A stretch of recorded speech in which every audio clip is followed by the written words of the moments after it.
Good evening. Within the past couple of hours, the Italian Prime Minister has announced restrictions on movement across the entire country in the most drastic response yet to the spread of coronavirus. The measures include a ban on all public gatherings and all schools and universities will be closed. Giuseppe Conte said the measures were necessary to defend the most fragile members of the community, and he declared that the best thing for Italians to do was to stay at home. In Italy, the death toll has risen by nearly 100 in the past 24 hours, and there are more than 9,000 confirmed cases of coronavirus. Our correspondent, Mark Lowen, has the latest now. We join him in Bologna. Hugh, tonight, Italy, a founding member of the EU and one of the world's most visited countries, is facing the most dramatic restrictions it has faced in peacetime. 2 days since much of the north was quarantined, coronavirus cases continue to soar. And so now the restrictions have been extended to cover the whole of the country, covering cities like here in Bologna that thought they'd escaped the worst of it. The virus is outpacing attempts to control it. Bologna was today out of the red zone, no longer. Italy, all of it, is now under the most severe restrictions since the Second World War. Public transport will still run, but the Prime Minister has told people to stay at home, except for urgent need. La decisione giusta oggi. The right decision is to stay home.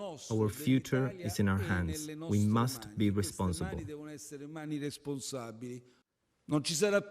There will be no more red zones, no more zones 1 and 2. The entire Italy will be under protection. We will avoid movements across the entire country. Applying for false permits to move around will be a criminal offence. Schools and universities are closed until early April. All sports matches are cancelled. Italy is now a laboratory for how to stop this virus and ease the pressure on doctors like Elena. It's an emergency situation. I may be asked to work in a department where there's more need. We've never faced anything like this, and we're not ready. One of Europe's best health systems is creaking under the weight, seriously short of space in intensive care. All medical staff leave has been cancelled. We got through to a doctor in quarantined Milan. It is very difficult to forecast when we will have the breakpoint of the epidemic, the peak of the epidemic. We are near to the collapse in the most organized part of the country. New measures to limit visiting rights caused riots in prisons today. Several inmates escaped. 7 died, a microcosm of the drastic pressure Italy is now under. The virus surging, an economy battered, and now nationwide quarantines. It's a combustible mix. Hugh, it's still unclear how these restrictions will actually be enforced. Over the past couple of days, as we have travelled around the perimeter of the previous restriction zone, we have not seen police checkpoints. Flights have operated in and out of the country. So we wait to see tonight just how much of a shutdown this really is and whether it really can begin to contain the coronavirus outbreak. Mark, many thanks again. Mark Lowen with the very latest there for us in the city of Bologna. Well, stock markets around the world have fallen sharply during the day, with share values marking the worst day since the financial crisis of 2008. Trading was briefly suspended in the United States because of the turbulence there. It followed a drop in oil prices, which compounded the growing economic concerns around coronavirus. Our economics editor, Faisal Islam, has this report. The opening bell at the New York Stock Exchange.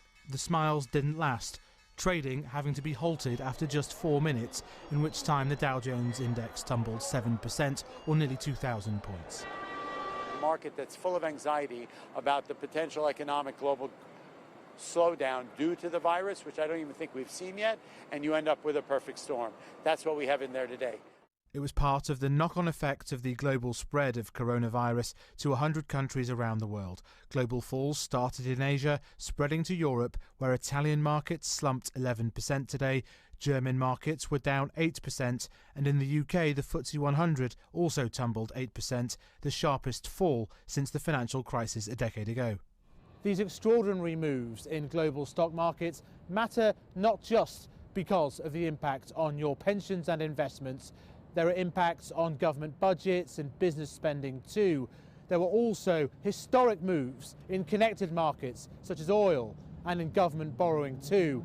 And all this matters because of what it reveals right now. Understandable uncertainty about the actual outbreak of the virus, but unpredicted consequences of how nations respond economically and diplomatically. Today's moves were triggered by a collapse in oil prices after top oil producers Saudi Arabia and Russia fell out over the impact of the virus, leading to slumping demand for oil. Both are now pumping crude into the market. President Trump blamed that spat and the fake news for the sharp drops, adding it was good news for consumers filling up their cars. But today's fall does suggest a scepticism that world leaders have got a grip of the crisis. Markets don't have much confidence that governments and central banks are going to be able to support the economy through this coronavirus epidemic. I think there's a worry that central banks don't have too much scope to cut interest rates, and there's a concern that governments will be too slow to stimulate the economy. This is not just a trading panic. The market's asking big questions about not only the speed and effectiveness of efforts to contain the virus and its economic impact, but also uncomfortable trade-offs between the two. Faisal Islam, BBC News.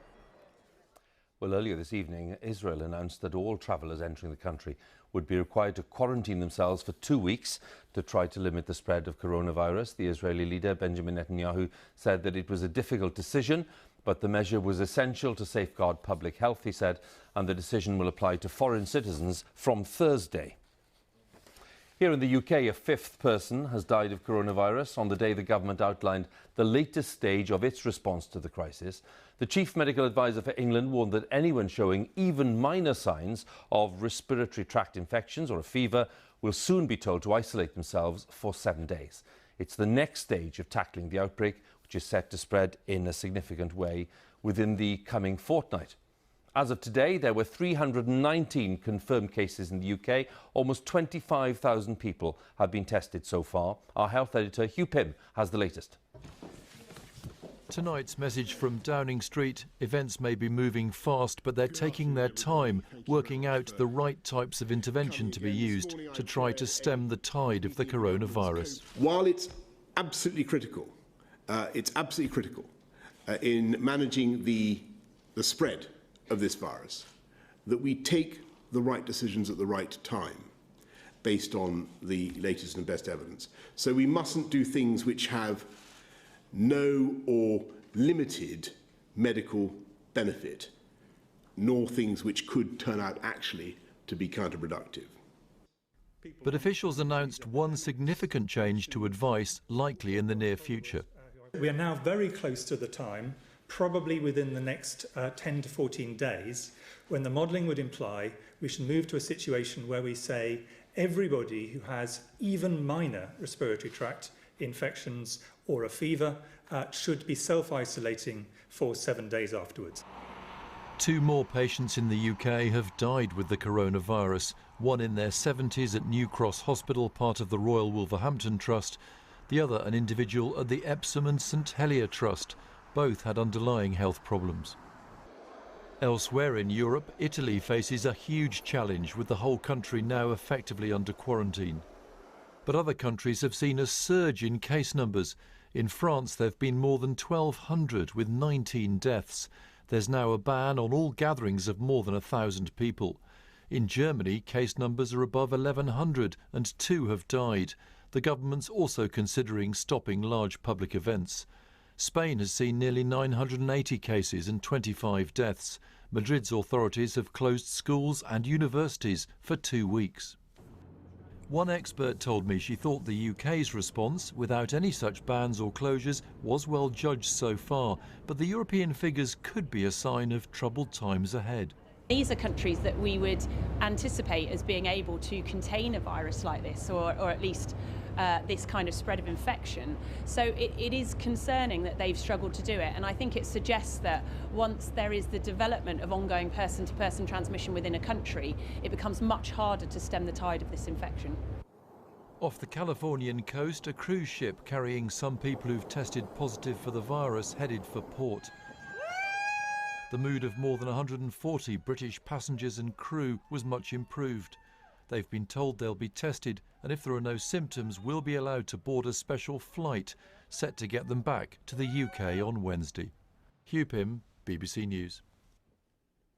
Well, a number of major sporting events have now been postponed because of the virus. France has called off its Six Nations rugby match against Ireland in Paris, and Italy has postponed its game against England in Rome. But most sporting events here in the UK are still going on for now, including one of the highlights of the racing calendar, the Cheltenham Festival, which starts tomorrow. Let's join our sports editor, Dan Rowan, who's there for us. And Dan, what's the latest thinking there? Well, Hugh, 60,000 race fans are expected to come through these gates for the first day of the festival tomorrow, and as many as almost 250,000 across the next 4 days. Cheltenham is on, and that's because the government has made clear today that according to their medical advice, there's still no reason why large-scale sports events should be closed or cancelled. But of course, elsewhere, sport is being badly affected. In the US, a major tennis tournament was cancelled overnight. The third Six Nations match of this season's tournament was today postponed. And across Italy, all sport has been suspended this evening. And of course, inevitably, that has raised questions as to whether it's right here in Britain for sport to continue as normal. Now, today, sports bodies and broadcasters were summoned to a meeting and told to ready themselves for sport to be ordered to go behind closed doors. But I think it's fair to say the government are concerned on two levels. One, that it may cause financial ruin for many sports clubs, especially in the Football League and also in rugby as well. And secondly, that it could be counterproductive if all it does is drive fans to enclosed spaces like pubs where the virus could spread just as bad, if not worse. So this is a very difficult decision, but there's a sense it's coming, and it's not a matter of if, but now when. Dan, many thanks again for the latest there in Cheltenham. Dan Rowan, our sports editor. Well, with me is our health editor, Hugh Pym. We heard from him earlier in the report there. Can we talk about the advice that was given today, Hugh, and the kind of change in advice and the change of tone as well, really? How significant was that?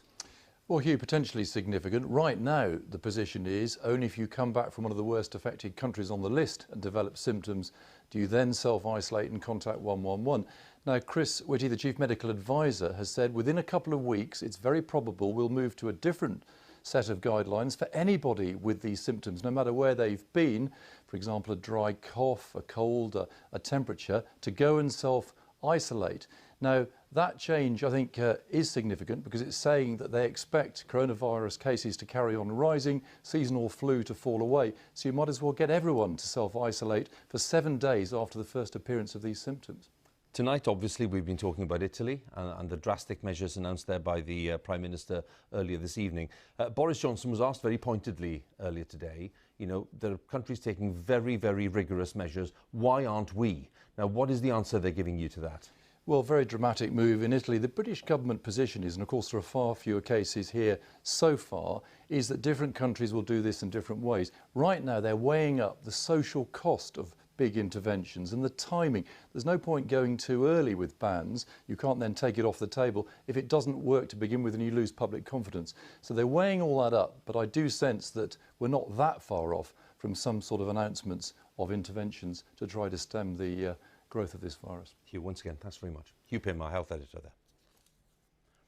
Well, as the international community struggles to contain the spread of coronavirus, the World Health Organization has praised China for its response, suggesting it offers a model for others to follow.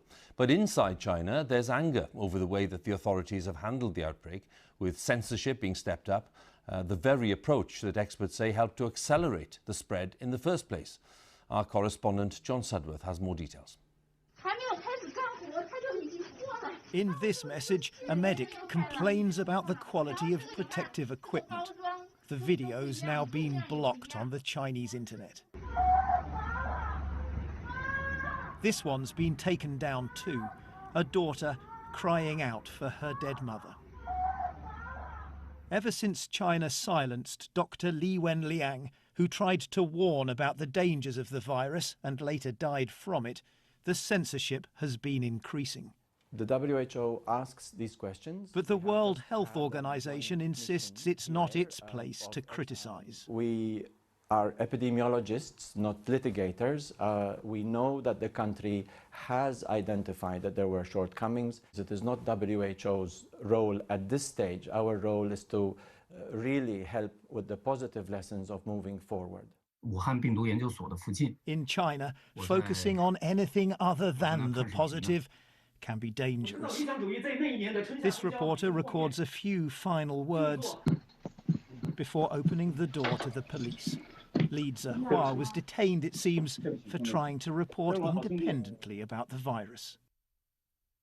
But now efforts are underway to capture and save some of the censored information. China is repeating itself back to what happened like during SARS. One of the anonymous researchers tells me China keeps making the same mistakes.